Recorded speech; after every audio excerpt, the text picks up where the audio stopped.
Guys, இன்னைக்கு என்னோட hair care series தான் பார்க்க போகிறோம். ஹேர் வாஷ் பண்ண உடனே அதை காய வச்சுட்டு நம்ம ஹேர் எப்படி இருக்குன்னு தான் நம்ம செக் பண்ணுவோம். அதை பொறுத்து தான் அந்த ஹோல் டேயோட மைண்ட் செட்டுமே இருக்கும். ஒரு சில நாள் வந்து 2 டைம்ஸ் ஷாம்பு போட்டு வாஷ் பண்ணியிருந்தாலுமே நம்ம ஹேர் வந்து நம்ம அந்த அன்னைக்கு வந்து செட்டே ஆகாது. பட் ஒரு சில நாள் ஒரு டைம் போட்டு வாஷ் பண்ணாலுமே நம்மளுக்கு வந்து சூப்பராக இருக்க மாதிரி ஃபீல் ஆகும். நான் இந்த ரொட்டீனை வந்து வீக்லி ட்வைஸ் ஆச்சு பண்ணிடுவேங்க. பிகாஸ் ஒரு சில நாள் வந்து டெய்லியுமே ஹேர் வாஷ் பண்ணுற மாதிரி இருக்கும், இல்லை ஒரு நாள் விட்டு ஒரு நாள், அது நம்ம மைண்ட் செட்டை பொறுத்து தான்.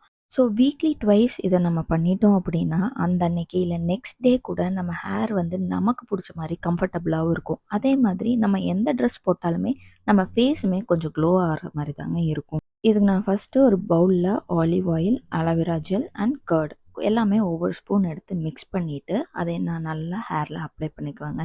நீங்கள் ரூட்டில் கூட அப்ளை பண்ணிக்கலாம். ஸோ அப்ளை பண்ணிவிட்டு நான் வந்து ஒரு 20 to 30 மினிட்ஸ் விட்டுருவேன். ஸோ உங்கள் கம்ஃபர்டபுளுக்கு ஏற்ற மாதிரி ஒரு 10 மினிட்ஸ் மேக்ஸிமம் நீங்கள் விடுறனாலும் விடலாம்.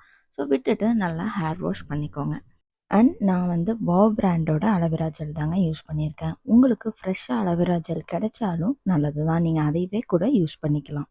ஒரு சில பேருக்கு வந்து கர்ட் வந்து கொஞ்சம் அலர்ஜியாக இருக்கலாம், இல்லை கர்ட் பிடிக்காது, கர்ட் ஸ்மெல் பிடிக்காது, அப்படி இருக்காங்க. ஜஸ்ட் அலோவேரா ஜெல் மட்டுமே நீங்கள் அப்ளை பண்ணி ஹேர் வாஷ் பண்ணிக்கோங்க.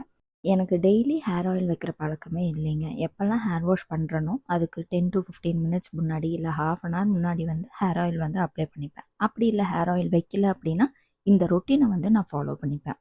ஸோ நான் ஹேர் ஆயில் வைக்கும்போது நான் என்ன பண்ணேன்னா தேங்காய் எண்ணெய், olive oil and almond oil இந்த 3மே சேம் குவான்டிட்டி எடுத்து மிக்ஸ் பண்ணி அப்ளை பண்ணிக்குவேன். அண்ட் இந்த பாஸ்ட் 2 மந்த்ஸாக நான் ஹேர் ஷாம்பு வந்து எது யூஸ் பண்ணுறேன்னா விஷ்கேரோட ஆன்டி ஹேர் ஃபால் ஷாம்பு தான் யூஸ் பண்ணிகிட்ருக்கேன். அண்ட் சேம் கண்டிஷ்னர் ஆல்சோ விஷ்கேர்லேருந்து தான் யூஸ் பண்ணிகிட்ருக்கேன். இந்த ரொட்டீனுமே இந்த பாஸ்ட் 2 மந்த்ஸாக தான் நான் கண்டினியூ பண்ணிகிட்ருக்கேன். பட் ரொம்ப அடிக்கடி அந்த மாதிரிலாம் ஒரு சில நேரம் மறந்துடுவேன். ஸோ எனக்கு எப்போ தோணுதோ அந்த டைம் வந்து நான் பண்ணிடுவேன். அண்ட் நான் இந்த விஷ்கேரோட ஷாம்பு யூஸ் பண்ண உடனேயுமே எனக்கு ரிசல்ட் வந்து ஒரு 3 to 4 வீக்ஸ்லேயே எனக்கு கிடைக்க ஆரம்பிச்சிருச்சு. அண்ட் கண்டிஷ்னர் ஆல்சோ நான் எப்படி யூஸ் பண்ணுவேன் அப்படின்னா ஹேர் வாஷ் பண்ணிவிட்டு கண்டிஷ்னர் வந்து அப்ளை பண்ணிப்பேன். தென் பாடி வாஷ், ஃபேஸ் வாஷ் எல்லாம் முடிச்சுட்டு எண்டில் நான் வந்து எகெயின் ஹேர் வாஷ் வந்து பண்ணிப்பேன்.